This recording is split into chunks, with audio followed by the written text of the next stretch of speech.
তারপরে গোপালগঞ্জের নাম পরিবর্তন করে দেবে। তো সাধারণভাবে গোপালগঞ্জবাসীর মধ্যে তো এগুলো একটা সেন্টিমেন্ট জাগার কথা। তাদের একজন নেতা, যে জাতীয় নেতা হিসেবে স্বীকৃত, যে এই দেশকে জন্ম দিয়েছে বলা যায়, যার অবদানে আমরা আজকে একটা স্বাধীন বাংলাদেশ, সেই লোককে তার কবর তুলে ফেলবেন। তার কবর, তাকে হত্যা করা হলো 75 সালে, তাকে কবর দেওয়া নিয়ে কত গন্ডগোল, তারপরে তার পাড়াগায় যায় কবর দিয়ে আসছে যাতে মানুষ সেখানে কেউ না যায়। তো সেরকম একটা পরিস্থিতি, ওরকম একটা নেতাকে আপনি উচ্ছেদ করতে বলছেন, তার কবর তুলে দিতে বলছেন। এবং এনসিপি কে যে সমস্ত সমর্থনকারী, যে সমস্ত ইউটিউবার বিদেশে বসে বসে বড় বড় বয়ান দেয়, তারাও এই ধরনের কথা বলেছে। তো তাতে করে এই যে সেন্টিমেন্টটা পুরোটাই প্রিভেল করছিল। সরকার এখানে যদি নিরপেক্ষ হতো, সরকার সেখানে এনসিপি কে বলতে পারতো যে ঠিক আছে তোমরা ঘোষণা করেছো কিন্তু পরিস্থিতি সেখানে ভালো না, তো এই সময় সমাবেশ করার দরকার নাই। বাংলাদেশের রাজনীতিতে এখন একটা বড় ইস্যু হয়ে দাঁড়িয়েছে গোপালগঞ্জ। কি হলো গোপালগঞ্জে, কেন হলো, এবং এই হওয়ার কারণে কে লাভবান হলো, কে ক্ষতিগ্রস্ত হলো, এই সমস্ত প্রশ্ন উঠছে। পাশাপাশি উঠছে গোপালগঞ্জের ঘটনাকে কেন্দ্র করে কে কি ভূমিকা পালন করলো, এবং এই ভূমিকাগুলির মাধ্যমে কিভাবে তারা নিজেদের অবস্থানকে পরিষ্কার করলো, জনগণের সামনে ক্লিয়ার করলো। তো আমরা যতটুকু সম্ভব আমরা মানে এগুলো আলোচনা করব। প্রথমে আমি যে জিনিসটা বলতে চাই যে গোপালগঞ্জের যে ঘটনাগুলো ঘটলো, এটাকে আপনি সাদা চোখে কিভাবে মূল্যায়ন করছেন? এটা অনেক বিস্তৃত কোশ্চেন করেছেন আপনি। এটা এক বাক্যে যদি বলি যে এটা দিয়ে দুটো জিনিস ক্লিয়ার হলো, সেটা হচ্ছে যে আওয়ামী লীগ একটা প্রাণ শক্তি দেখানোর সুযোগ পেল, এবং তাদের যে ডিমোরালাইজড হয়ে গিয়েছিল 5 আগস্টের পরে, সেটাতে সারা দেশে একটা চাঙ্গা ভাব এসেছে তাদের মধ্যে। তাদের নেতা কর্মীরা ভাবছে যে না, আমাদের দিন শেষ হয়নি, আমাদের প্রতিবাদের দিন আছে। এটা একটা বিষয়। আর সেই সঙ্গে এটার সঙ্গে আপনি আওয়ামী লীগের দেশের বাইরে যারা আছে তারাও একটু চাঙ্গা হচ্ছে। তারাও এখান থেকে মালপানি কামিয়ে যারা যে যেখানে গিয়েছে সেখানে একটু মানে দেখানোর সুযোগ পাচ্ছে, এবং হয়তো দেশে আসার স্বপ্নও দেখছে। আর অন্যদিকে এনসিপির যদি আপনি ঘটনা দেখেন, এনসিপি যে একটা সরকারের কোলে বসা রাজনৈতিক দল, সরকারের পৃষ্ঠপোষকতায়, সরকার, প্রথম আলো, এই ডিপ স্টেট, যারা যারা যেতগুলো এতদিন বর্ণনা শুনছেন, তাদের যে একটা পুতুল, তাদের যে একটা এটাকে বলে মাউথ পিস, সবকিছু এনসিপি দিয়ে এবার এই ঘটনার প্রমাণ হলো। প্রথমত হচ্ছে আপনি যদি দেখেন এনসিপির গোপালগঞ্জে কোনো এমন শাখা প্রশাখা কোনো বিষয় নাই যে তাদের সেখানে যেতেই হবে। ওকে, তারা রাজনৈতিক দল হিসেবে যে কোনো জায়গায় যেতে পারে, সেই কর্মসূচিতে তারা সেখানে গিয়েছে। কারণ গোপালগঞ্জ তো আওয়ামী লীগের কাছে কেউ বিক্রি করে দেয় নাই, তাই না? যাবে তারা। কিন্তু যখন আমাদের রাজনৈতিক দলগুলোর সমাবেশকে কেন্দ্র করে অতীতে যখন দেখা যায় ঢাকা সহ বিভিন্ন জায়গায় যখন একটা গোলযোগের আশঙ্কা দেখা দেয়, তখন সরকার তরফ থেকে সেটাকে নিষিদ্ধ করা হয়, ওই এলাকায় সমাবেশ নিষিদ্ধ করা হয়। এখানে সরকার কি জানতো না এই ঘটনা এখানে ঘটবে? সরকার কি অতীতে এর পরে আগেও দেখে নাই? সরকার কি এর আগে বলে নাই সেখানে দুর্বৃত্তরা আশ্রয় নিয়ে আসছে, সেখানে মানুষ সেন্টিমেন্টাল, বিশেষ করে 32 নম্বর ভেঙে দেওয়ার পর তারা মনে করেছিল যদি ঢাকা শহরে থাকতাম তাহলে তো আমরাই ঝাঁপিয়ে পড়তাম 32 নম্বর রক্ষার জন্য, যেদিন ইউনূস সরকার নিশ্চুপ করেছিল। তো এইখানেও ঠিক একই ঘটনা আগে থেকে প্রচার হয়েছে। এরা যে যাবে তার একটা উস্কানি দিয়েছে, এটা সবাই বলেছেন যে এটা রোড টু, কি বলছে, মার্চ টু এই গোপালগঞ্জ, যেটা তাদের অন্য কর্মসূচিকে চেঞ্জ করে এখানে নতুন নাম দেওয়া প্রথমত উস্কানি। এই উস্কানির মধ্যে সোশ্যাল মিডিয়ায় আসলো যে বঙ্গবন্ধুর কবর তারা সেখান থেকে তুলে ফেলবে, হেলিকপ্টার দিয়ে কি জানি করবে, তারপরে গোপালগঞ্জের নাম পরিবর্তন করে দেবে। তো সাধারণভাবে গোপালগঞ্জবাসীর মধ্যে তো এগুলো একটা সেন্টিমেন্ট জাগার কথা।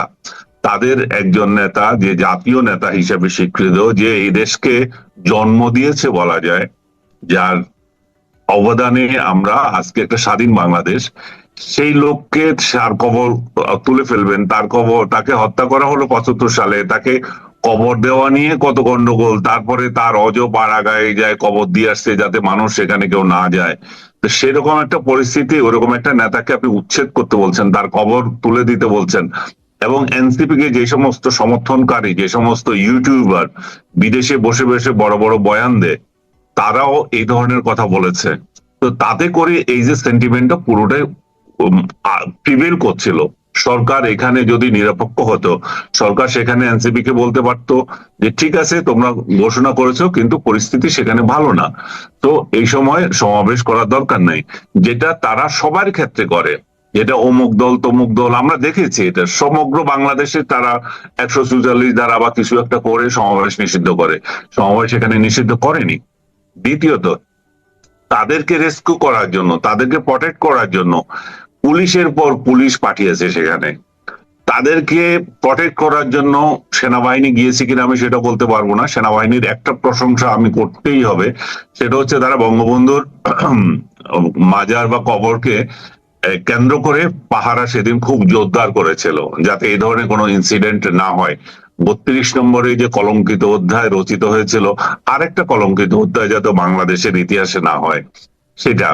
কিন্তু সেনাবাহিনীর অন্য অ্যাট্রোসিটি যেগুলো মানুষ দেখেছে, মানে মিডিয়া এসছে, বিদেশি মিডিয়া এসছে, সোশ্যাল মিডিয়া এসছে, সেনাবাহিনী নিশ্চয় সেটাও দেখেছে।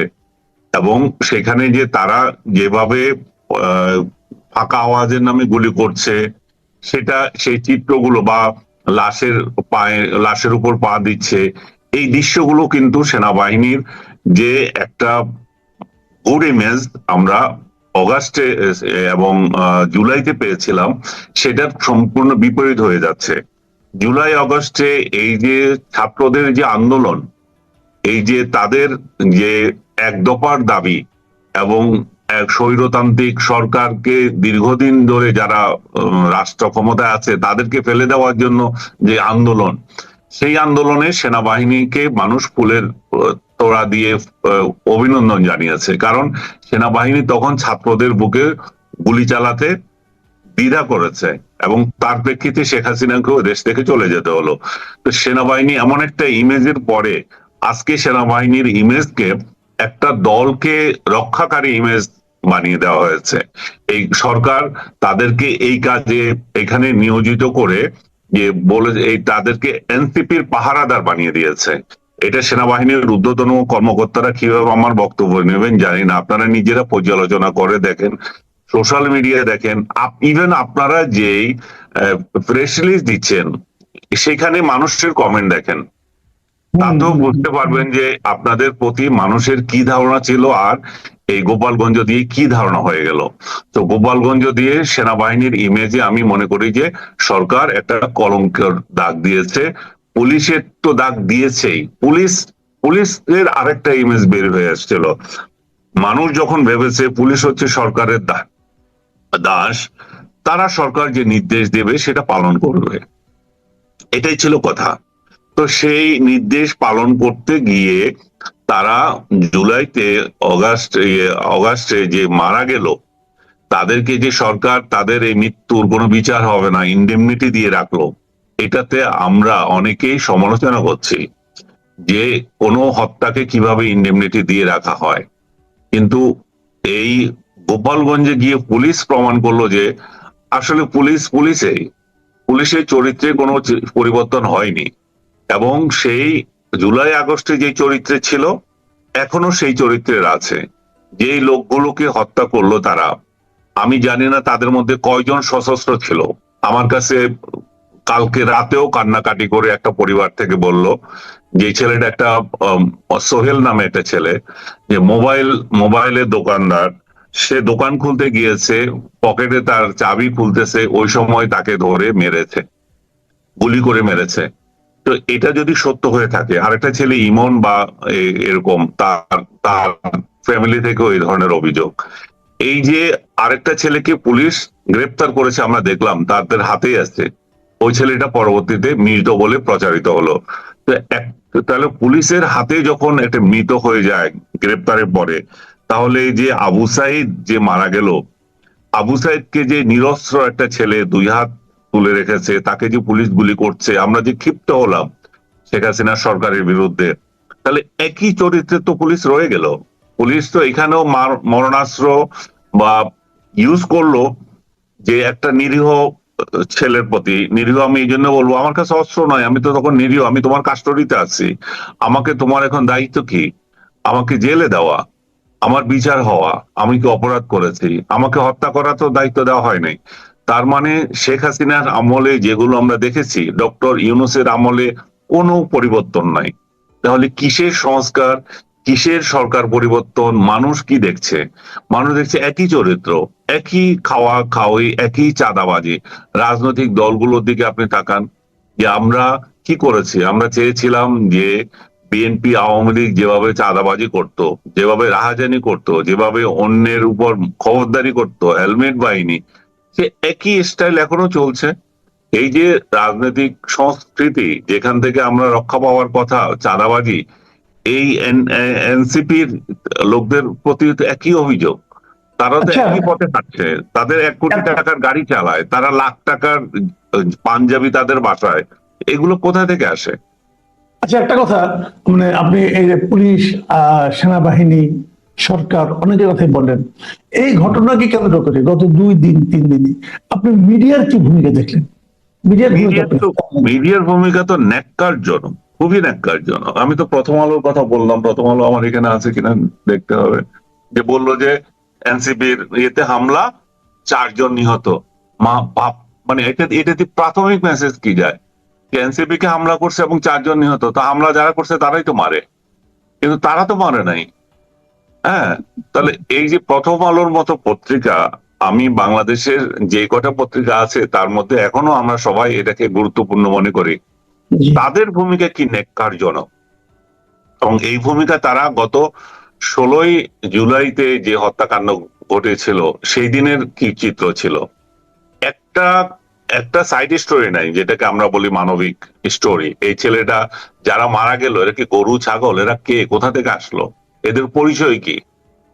ওইটা অমুক, অমুক হচ্ছে মোবাইল আলা, অমুক হচ্ছে ভ্যান্ডার, এগুলো বলে দিলে হলো? তার ফ্যামিলি কোথায়, তার তার কি দোষ ছিল? মিডিয়ার তো ভূমিকা এগুলো তুলে ধরা। এই 4টা লোকের অপরাধ কি, যারা মারা গেল? আজকেও একজন মারা গেছে রাতে, এই নিয়ে 5 জন মারা গেল। এই 5 লোকের মানবিক কাহিনী কোথায়? আমি বিবিসিতে দেখলাম একটা মাত্র স্টোরি এসেছে, বা তারা সামান্য চেষ্টা করছে। বাকি আমি কাউকে তো দেখলাম না বাংলাদেশের পত্রিকাগুলো। তার মানে শেখ হাসিনার আমলে কথা বলতে পারেন নাই বলছেন, এখন কথা বলতে পারছেন না কেন? এখন কি সমস্যা? সরকার কি বাধা দিচ্ছে? আমি তো সরকারকে অভিনন্দন জানাবো একটা কারণে, যে কথা বলার স্বাধীনতা মানুষ মনে করছে সরকার বন্ধ করে দিয়েছে। না, আপনাকে কি সরকার বাধা দিয়েছে কথা বলতে, মাসুদ ভাই? না, আমি তো বলতেছি, আপনি বলতেছেন। আমি বলছি, তার মানে কি ডক্টর ইউনূস বাধা দেয় নাই? বাধা বাধা হচ্ছে আমাদের মেরুদণ্ডহীন সাংবাদিকরা, আমাদের মেরুদণ্ডহীন মালিকরা। এরা দুর্নীতিবাজ, এদের অনেকের কোটি কোটি টাকার সম্পদ, অবৈধ উপার্জন, এবং আমাদের এই অবৈধ সাংবাদিক যাদের কোটি কোটি টাকার অর্জন আছে, যারা অবৈধ উপায়ে শেখ হাসিনার আমলে অর্জন করেছিল, দেশে বিদেশে এখন পালিয়ে আছে, তাদের সমস্যা কথা বলতে। এরাই আবার আমরা যে কথা বলছি শেখ হাসিনার পক্ষে চলে যাচ্ছে, অনেকে মনে করছে কথাগুলো, এই সুযোগ নিয়ে এরাই আবার দেশে আসবে শেখ হাসিনার সঙ্গে, এবং শেখ হাসিনার সঙ্গে লুটিপুটি খাওয়ার জন্য এরাই খাবে। তাহলে বিষয়টা কি দাঁড়ালো? দাঁড়ালো যে সরকার মিডিয়ার উপর যে হস্তক্ষেপ করছে, আমি মনে করছি না। মিডিয়া নিজে সেন্সরশিপ আরোপ করছে, মিডিয়ার দুর্নীতিবাজরা নিজেরাই চুপ হয়ে আছে। এখানে হচ্ছে সমস্যা। প্রথম আলোর উপর, প্রথম আলো যদি সত্য নিউজ করে, এখানে প্রথম আলোর ওইখানে কি জিয়াপত করতে যাবে কেউ? যে আরেকটা জিয়াপত করবে যে তোরা এটা করছিস কেন? তার মানে কি তাহলে প্রথম আলো জিয়াপত আলাদাকে ভয় পায়, তাই না? প্রথম আলো এনসিপি কে ভয় পায়। প্রথম আলো মনে করে যে ডক্টর ইউনূস সরকারকে তেলানো, বাঁচিয়ে রাখা আমাদের দায়িত্ব। প্রথম আলোর লোকজন যারা লেখে, যারা ওদের আহ, আহ, ভাড়াটিয়া বুদ্ধিজীবী, তারা এখন সব আছে এই সরকারের মধ্যে। তার মানে কি? তার মানে দাঁড়াচ্ছে যে এই যে এদেরকে আমাদের টিকিয়ে রাখা দরকার। কিন্তু এই টিকিয়ে রাখা কতদিন? শেখ হাসিনাকে তো টিকিয়ে রাখার চেষ্টা হয়েছিল, পারছে? আপনি আচ্ছা, যখন এমন অবস্থায় আপনি আমাকে বলেন, হ্যাঁ, সব মিলিয়ে যা দেখলাম আমরা, যা বুঝলেন আপনি গত 2 দিনে ওখানকার ঘটনার পর প্রতিক্রিয়া সব মিলে যা বুঝলেন, এখন আপনার কি মনে হয় আমাদের আগামী দিনে সামনের দিনগুলোতে রাজনীতিতে এই ঘটনা কি প্রভাব ফেলবে, অথবা রাজনীতি কোন দিকে যাচ্ছে? এখন আবার এনসিপি বলছে তারা সেখানে আবার যাবে। তার মানে কি? তার মানে একটা গোলযোগের পর আরেকটা গোলযোগ সৃষ্টির তাদের পরিকল্পনা আছে। এবং আমি যখন শুরুতেই বললাম, এই গোপালগঞ্জ দিয়ে ক্লিয়ার হয়ে গেছে রাষ্ট্রযন্ত্র পুরোটাই আছে এনসিপির পেছনে। স্বরাষ্ট্র উপদেষ্টা, তারপরে যুব উপদেষ্টা যে আছে, তারা দুইজন সেখান থেকে মনিটরিং করছে। আপনি খেয়াল করে দেখেন, যেন ইরানে হামলা হচ্ছে, মার্কিন প্রতিরক্ষা মন্ত্রী এবং ট্রাম্প দুইজন বসে মনিটর করছে। এবং ইরান হচ্ছে একটা বিদেশ, সেখানে তার দেশপ্রেমিক লোকেরা বোমা মারছে। এখানে গোপালগঞ্জ একটা বিদেশ, এই দেশের প্রেমিকেরা এখানে বসে বসে মনিটর করছে। তো তারা যে বলে গোপালগঞ্জকে আচ্ছা, একটু আলাদা, আমি আপনাকে একটা জিনিস বলি, মাঝখানে আমি দেখলাম না আমি আমাকে এইটার জন্য গোপালগঞ্জ বলছে যে বিদেশ। আমি এটার মধ্যেই বলছি, একজন লোক আমাকে হঠাৎ করে দেখলাম, আমাকে মেসেজ পাঠিয়েছে যে তারা বলছে যে তাহলে কি এখন গোপালগঞ্জ কি গাজা হয়ে যাবে? সেটাই তো এটা হচ্ছে। হ্যাঁ, ওইটাই এটাই হচ্ছে, আপনি কারফিউ দিয়েছেন একটা পরিস্থিতি নর্মাল করার জন্য, 144 দ্বারা জারি করছেন, সেটা তো এনাফ ছিল, ঠিক আছে।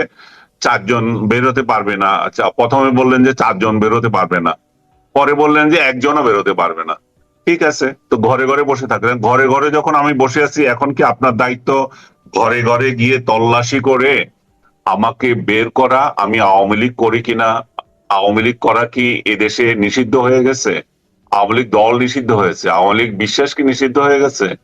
আওয়ামী লীগ করলে কি আপনি তাকে তুলে নিতে পারবেন? এখন ঘরে ঘরে গিয়ে মানুষকে তুলে আনছেন কেন? তার মূল তার অপরাধ কি? তার মৌলিক অধিকার কোথায় গেছে এখানে? আপনি তাহলে কি গাঁজা বানাচ্ছেন তাহলে? এটাই তো এখন চলছে। আপনার কারফিউ দেওয়ার উদ্দেশ্য কি তাহলে? এবং কারফিউ বরাবর এক্সটেন্ড করতেছে, সেখানে এমন কি পরিস্থিতি চলতেছে যে আপনি কারফিউ এক্সটেন্ড করতেছেন? আপনার যদি সেখানে অস্ত্র আহ, নেওয়ার ইচ্ছে থাকে, সারা দেশের তুলেন না। আজকে 11 মাস আপনারা কি করেছেন? সারা দেশে যে মব কালচার শুরু হয়েছে, সেখানে আপনাদের ভূমিকা কি? আজকে গোপালগঞ্জ কেন এত ইম্পর্টেন্ট হয়ে গেল? গোপালগঞ্জে কি কেউ কাউকে মারছে, ধরছে দেখছেন আপনি? এখানে গোপালগঞ্জে অন্য দলের লোকেরা কথা বলতে পারছেন না, তাদেরকে মেরে ফেলেছে, কেটে ফেলেছে, কিছুই তো হয়নি। তাহলে গোপালগঞ্জে গিয়ে আপনাকে সমাবেশ করতেই হবে কেন? এবং আচ্ছা, একটা সেটা কথা বলি, হ্যাঁ, আমি একটা কথা বলি আপনাকে, একটু স্মরণ করে দিই। এই বছরের ফেব্রুয়ারিতে, এই বছরের ফেব্রুয়ারি মাসে সম্ভবত 19 তারিখে এই গোপালগঞ্জে কিন্তু জামাত ইসলামী যে মিটিং করে এসেছে, তখন তো এগুলো হয়নি। আমি সেটাই বলছিলাম, গোপালগঞ্জে জামাত ইসলামী করেছে, আমি শুনেছিলাম চরমনাই পীরের দলও করেছে, তো তাদের সাথে তো হয়নি। তার মানে এদের সঙ্গে যখন হচ্ছে, হয় এদের এনিমিটি আছে প্রথমত, দ্বিতীয় হচ্ছে যে সরকার চাচ্ছে বা এরা চাচ্ছে এমন একটা গোলযোগ তৈরি করে দিতে, সরকারের মধ্যে সরকার চাচ্ছে এমন একটা গোলযোগ করে দিতে, সরকারের মধ্যে সরকার সক্রিয় আছে, এটাকে কেন্দ্র করে এই গোপালগঞ্জে আওয়ামী লীগকে নিঃশেষ করা। এবং আরেকটা হতে পারে সারা বাংলাদেশে আবার আওয়ামী লীগের উপর অত্যাচার চালানোর আরেকটা মৌকা পাওয়া। এটাও আরেকটা হতে পারে যে এই পরিস্থিতি তৈরি করে ইলেকশনকে পিছিয়ে দেওয়া, বলা যে ইলেকশন পরিস্থিতি নাই আর, সবকিছু হতে পারে। সরকারের ভূমিকা হচ্ছে ন্যাক্কারজনক, সরকারের ভূমিকা হচ্ছে বেহায়া ধরনের। কারণ তারা 4টা ছেলে যে মারা গেল, শব্দ করেনি, তারা শব্দ করেছে সেখানে জনসভা হতে পারছে না, এটা মৌলিক অধিকার লঙ্ঘন। একজনের যান চলে যায় সেটা নিয়ে কোনো কথা নাই, আর জনসভা করতে পারে নাই 2 দলের রাজনৈতিক হাঙ্গামায়, সেটা হচ্ছে বড় বিষয়। বাংলাদেশে কি জনসভা এই প্রথম বন্ধ হয়েছে? বঙ্গবন্ধুর আমলে হয় নাই, জিয়ার আমলে হয় নাই, জনসভায় সাপ গুলি গ্রেনেড এগুলো হয় নাই? আমরা কি এগুলো দেখি নাই? এগুলো কি নতুন কিছু? তাহলে উদ্দেশ্যটা কি? আপনি এখন একটা তদন্ত কমিটি করেছেন যে এটা ইয়ে করার জন্য, আমি অ্যাপ্রিসিয়েট করি, কিন্তু তদন্ত কমিটি থেকে কাকে রেখেছেন আপনি? আপনি রেখেছেন 4টা আমলাকে, ওই মন্ত্রণালয় এই মন্ত্রণালয় ওই মন্ত্রণালয়, 4টা আমলাকে নিয়ে আপনি একটা তদন্ত কমিটি করছেন, এবং সেখানে পুলিশও আছে, যে পুলিশের বিরুদ্ধে অভিযোগ তাদেরকে আপনি রেখেছেন এখানে যে তদন্তের রিপোর্ট দেবে তারা, এবং পুলিশ অলরেডি একটা বিবৃতি দিয়ে দিয়েছে এই কারণে হয়েছে। আর তদন্ত সেখানে আপনি ঠিক আছে মানুষ হত্যা নিয়ে তদন্ত করতে যাচ্ছেন, করেন সেটা, কিন্তু আপনি যে মানুষ হত্যা নিয়ে টু শব্দ করলেন না, তাতে কি বোঝা গেল? তাতে তো বোঝা গেল যে আপনি এই মানুষ হত্যা চেয়েছেন, আপনার এখানে সমর্থন আছে, এরা দুষ্কৃতিকারী, এদেরকে মেরে ফেলো। তো সরকার এবং ডক্টর ইউনূস, খেয়াল করে দেখেন, আমি কোনো ঘটনায় ডক্টর ইউনূসের পার্সোনাল বিবৃতি দেখি নাই। উনার উনার যে অফিসিয়াল পেজ সেখান থেকে গিয়েছে, ওনার পার্সোনাল অ্যাকাউন্ট থেকে বিবৃতি গিয়েছে, এবং সরকারের প্রেস উইং থেকে গিয়েছে। সরকার কতটা তৎপর হয়ে গেছে যে এনসিপির জনসভা নিয়ে, এবং পুলিশের পক্ষ থেকে গিয়েছে। তো সার্বিকভাবে আমি শুরুতে যেটা আপনাকে বলছিলাম, সরকার ন্যাক্কারজনকভাবে প্রমাণ দিয়েছে যে এই এনসিপি নামের এই দলটি সরকারের, এবং এনসিপি নিজের পায়ে নিজে কুড়াল মেরেছে এর মাধ্যমে সরকারের কোলে বসে। এই ছেলেগুলোকে আমি চেয়েছিলাম যে বিএনপি আওয়ামী লীগের বাইরে একটা স্বতন্ত্র দল হিসাবে, একটা শক্তি, যুব শক্তি হিসাবে তারা বেরিয়ে আসুক। আমরা এই পচা রাজনীতি দেখতে দেখতে বিরক্ত, এই দ্বিদলীয় রাজনীতি এবং এই পারিবারিক গোলামির রাজনীতি। বাংলাদেশ অতিষ্ঠ, কিন্তু এরা সেই স্বপ্নকে